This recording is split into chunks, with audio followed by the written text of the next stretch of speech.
Hello guys, कैसे हैं सब दोस्त। उम्मीद करते हैं सारे खुश होंगे, मज़े में होंगे और अपनी लाइफ को एंजॉय कर रहे होंगे। ले जी गाइस, आज आपके लिए जो वीडियो लेके आए हैं ना वो काफ़ी इंटरेस्टिंग वीडियो होने वाला है। खास तौर पे जो लोग ट्रैवल को पसंद करते हैं ना उनके लिए। ट्रैवलर दिल कन्याकुमारी कन्याकुमारी दर्शन कंप्लीट टूर गाइड। आज हम देखेंगे उसके टूरिस्ट प्लेस वगैरह हर चीज़ यात्रा। ये है जी तमिलनाडु। तमिलनाडु के अंदर है जी ये। चलें जी, पहले ये देखते हैं और फिर इस पे बात करते हैं। हाय हाय हाय हाय, क्या बात है। जहां भारत की जमीन खत्म होती है और अनंत समुद्र शुरू होता है। स्वागत है आपका कन्याकुमारी में। भारत का वो पॉइंट जहां बंगाल की खाड़ी, बे ऑफ बंगाल, हिंद महासागर, इंडियन ओशियन और अरब सागर, अरेबियन सी आपस में मिलते हैं। भारत के शुरुआती छोर पर कश्मीर की सुंदर वादियां है, तो वहीं दक्षिणी छोर पर स्थित कन्याकुमारी भारत का लास्ट पॉइंट है। जब बात कश्मीर से लेकर कन्याकुमारी की आती है तो कन्याकुमारी भी घूमने लायक प्लेसेस में से कम नहीं है। यहाँ की पॉपुलर टूरिस्ट प्लेसेस उभर कर सामने आती है, जिनमें स्वामी विवेकानंद जी का ऐतिहासिक rock memorial, glass bridge, Triveni Samudra Sangam, यहाँ के सनराइज और sunset view points, view tower, Devi Kanyakumari temple, Padmanabhapuram palace most famous tourist places है। यहाँ का क्रिस्टल पानी, यहाँ के भव्य टेम्पल्स कन्याकुमारी की जर्नी को और भी इंटरेस्टिंग बनाते हैं। कन्याकुमारी में आने के लिए ट्रेन से आना सबसे कन्वीनियंट ऑप्शन रहता है। आप अपने शहर से डायरेक्ट कन्याकुमारी तक आ सकते हैं और रोड के थ्रू भी यहाँ पर आसानी से पहुंचा जा सकता है। चेन्नई, मदुरई, त्रिपल्ली, त्रिवेंद्रम, रामेश्वरम जैसी प्लेसेस से यहाँ के लिए सीधी बस की सुविधा भी मिल जाती है। बाय फ्लाइट कन्याकुमारी तक आने के लिए आपको तिरुवनंतपुरम एयरपोर्ट तक आ जाना होगा। रामेश्वरम से कन्याकुमारी 300 किलोमीटर की दूरी पर है, वही तिरुवनंतपुरम से 90 किलोमीटर की दूरी पर है। इसके अलावा आप कार या टैक्सी से भी कन्याकुमारी आसानी से पहुंच सकते हैं। कन्याकुमारी रेलवे स्टेशन देश के सभी प्रमुख रेलवे स्टेशनों से वेल कनेक्टेड है। अगर फिर भी आपकी ट्रेन यहाँ तक नहीं आती है तो आप नागरकोविल जंक्शन से भी कन्याकुमारी रेलवे स्टेशन तक आ सकते हैं। नागरकोविल जंक्शन कन्याकुमारी से 17 किलोमीटर की डिस्टेंस पर है, तो आप वहाँ से बस या ऑटो से रिक्शा में पहुँच सकते हैं या इंटरकनेक्टेड ट्रेन से कन्याकुमारी इजीली आ सकते हैं। कन्याकुमारी रेलवे स्टेशन के बाहर ही आपको रुकने के लिए कई होटल्स और लॉज मिल जाते हैं। वहीं अलग अलग फैसिलिटीज के अकॉर्डिंग सी फेस होटल्स भी आपको यहाँ पर मिल जाएंगे। इन होटल्स की रेंज 700 रुपए से स्टार्ट होती है और 1500 रुपए में आपको एक sea facing decent AC room मिल जाएगा। बजट ट्रेवलर्स के लिए यहाँ पर 400 रुपए की स्टार्टिंग से लॉज की सुविधा भी मिल जाती है और ये एसी रूम मुझे पर नाइट के लिए 1000 रुपए में मिला था। यहाँ पर ह्यूमिडिटी यानी उमस बहुत ज्यादा होती है, तो फैन से काम नहीं चलता है और अगर आप यहाँ पर और थोड़ा रिसर्च करोगे तो इससे भी कम में आपको यहाँ पर रूम मिल जाएगा। होटल में चेक इन करने के बाद सबसे पहले हम जाएंगे त्रिवेणी संगम पर और कन्याकुमारी घूमने के लिए आपको कम से कम 2 डेज और 1 नाइट का टूर प्लान बनाना चाहिए। इसमें आप आसानी से पूरी कन्याकुमारी एक्सप्लोर कर सकते हैं और आराम से बिना किसी भागदौड़ के सारी प्लेसेस घूम सकते हैं और साथ ही आप यहाँ पर स्कूटी या बाइक रेंट पर लेकर आसपास की प्लेसेस घूमने जा सकते हैं जो कन्याकुमारी से थोड़े डिस्टेंस पर है। तो हम कन्याकुमारी में अपने दिन की शुरुआत करेंगे कन्याकुमारी के फेमस टूरिस्ट अट्रैक्शन और मोस्ट विजिटेड प्लेसेस में से एक स्वामी विवेकानंद रॉक मेमोरियल से। वहां तक जाने के लिए हमें फेरी से जाना होता है। त्रिवेणी संगम से वॉकिंग डिस्टेंस पर ही फेरी के लिए टिकट काउंटर एरिया बना हुआ है। यहाँ पर रॉक मेमोरियल पर जाने के लिए काफी ज्यादा भीड़ रहती है, इसीलिए आपके पास फेरी टिकट के 2 ऑप्शन रहते हैं। आप चाहें तो 100 रुपए वाली कॉमन टिकट ले सकते हैं, इसमें 1 घंटे तक लाइन में लगकर वेट करना होता है। वहीं 300 रुपए वाली स्पेशल टिकट में हम बिना वेट किए डायरेक्ट फेरी में बैठकर जा सकते हैं। लेकिन जब आप रॉक मेमोरियल से वापस आएंगे तब स्पेशल टिकट का कोई मायना नहीं रहेगा, तो आप सुबह के टाइम को अवॉइड करके दोपहर के टाइम जाना 100 रुपए वाली एंट्री टिकट लेकर, तब आपको आसानी होगी। मेन लैंड से लगभग 500 मीटर की दूरी पर ये विवेकानंद जी का रॉक मेमोरियल बना हुआ है और फेरी स्टैंड से रॉक मेमोरियल तक पहुंचने में हमें सिर्फ 5 मिनट का टाइम लगता है। रॉक मेमोरियल पहुंचने के बाद यहाँ पर 30 रुपए की एंट्री टिकट लेनी होती है। विवेकानंद रॉक मेमोरियल का एक अपना धार्मिक और आध्यात्मिक महत्व है। इसका धार्मिक महत्व इसीलिए है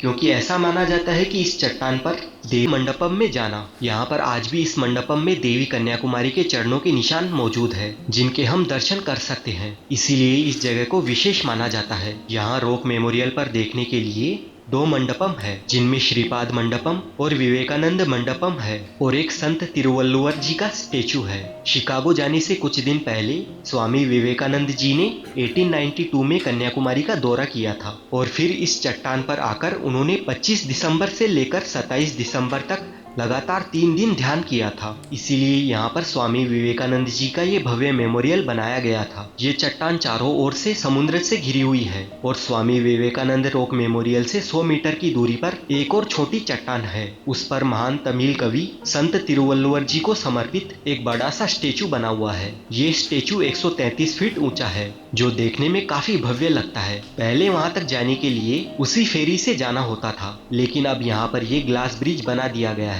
जिस पर हम चलकर जा सकते हैं। और जब हम इस कांच के ब्रिज पर चलते हैं तो समुद्र की लहरें हमें साफ दिखाई देती है। इस शानदार और यूनिक एक्सपीरियंस को महसूस करना ये वाकई में एक खास पल होता है। और इस ब्रिज की सबसे इंटरेस्टिंग बात तो ये है कि ये ब्रिज अपने इंडिया का पहला समुद्र के ऊपर बना हुआ ग्लास ब्रिज है। यहाँ पर आकर आप तिरुवल्लुवर जी की इस विशाल प्रतिमा को एकदम पास से देख पाएंगे। यहाँ पर घूमने के बाद वापस फेरी से हम जमीन पर आ जाएंगे और फिर जाएंगे देवी कन्याकुमारी के मंदिर में। इस मंदिर को कन्याकुमारी भगवती अम्मन टेम्पल के नाम से भी जाना जाता है। देवी अम्मन को ही पार्वती का स्वरूप माना जाता है। इस मंदिर में सुबह सुबह काफी ज्यादा लोग दर्शन करने के लिए आते हैं, इसीलिए दर्शन करने में आपको करीब 1 से 1.5 घंटे का टाइम लग जाता है। तो आप 20 रुपए की स्पेशल एंट्री टिकट लेकर जा सकते हैं। माना जाता है कि देवी पार्वती जी ने कन्या का रूप लिया था ताकि दैत्य बाणासुर का वध कर सके और उनका विवाह भगवान शिव जी से नहीं हो सका, इसीलिए माता आजीवन कन्या के रूप में रही थी। इसीलिए इस जगह का नाम कन्याकुमारी पड़ गया।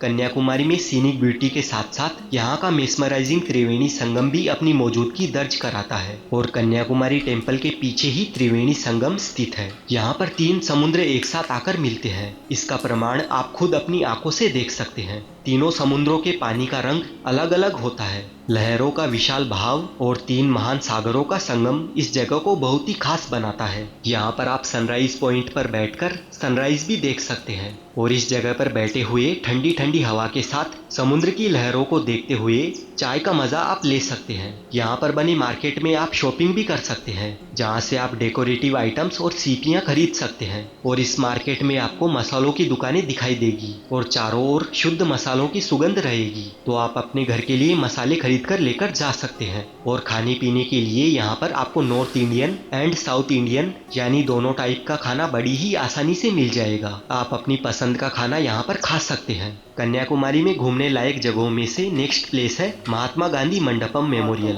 महात्मा गांधी मंडपम मेमोरियल त्रिवेणी संगम से जस्ट पास में ही है। ये मंडपम महात्मा गांधी की याद में बनाया गया था। महात्मा गांधी ने 1925 और 1936 में तमिलनाडु के कोस्टल सिटी कन्याकुमारी का दौरा किया था। 1948 में उनकी मृत्यु के बाद उनकी अस्थियों को कलश में रखकर देश के 12 अलग अलग हिस्सों में विसर्जित किया था, जिनमें से एक कन्याकुमारी भी शामिल था। अस्थियों को विसर्जित करने से पहले जनता के अंतिम दर्शन के लिए इसी स्थान पर उन्हें रखा गया था। अस्थियों को जल में प्रवाहित करने के बाद इस मेमोरियल को बनवाया गया था। अब हम आ गए हैं आवर लेडी ऑफ रेमसम चर्च में। ये चर्च कन्याकुमारी में काफी फेमस है और ये एक कैथोलिक चर्च है जो कि मदर मेरी को समर्पित है। 15वीं शताब्दी में बनाया गया ये चर्च गोथिक आर्किटेक्चर का एक परफेक्ट एग्जाम्पल है। आप चाहो तो एक बार इस चर्च को भी विजिट कर सकते हैं। चर्च के पास आप यहाँ पर भी आ सकते हैं और यहाँ पर चलते चलते समुद्र की तेज हवा को महसूस कर सकते हैं। अब हम कन्याकुमारी के लाइट हाउस पर जाएंगे। ऊपर जाने के लिए हमें 10 रुपए की एंट्री टिकट लेनी होती है और फिर लिफ्ट से हम ऊपर आ जाते हैं। यहाँ पर हमें पूरे कन्याकुमारी का 360 डिग्री व्यू देखने को मिलता है, तो यहाँ पर आप आना बिल्कुल भी मिस मत करना।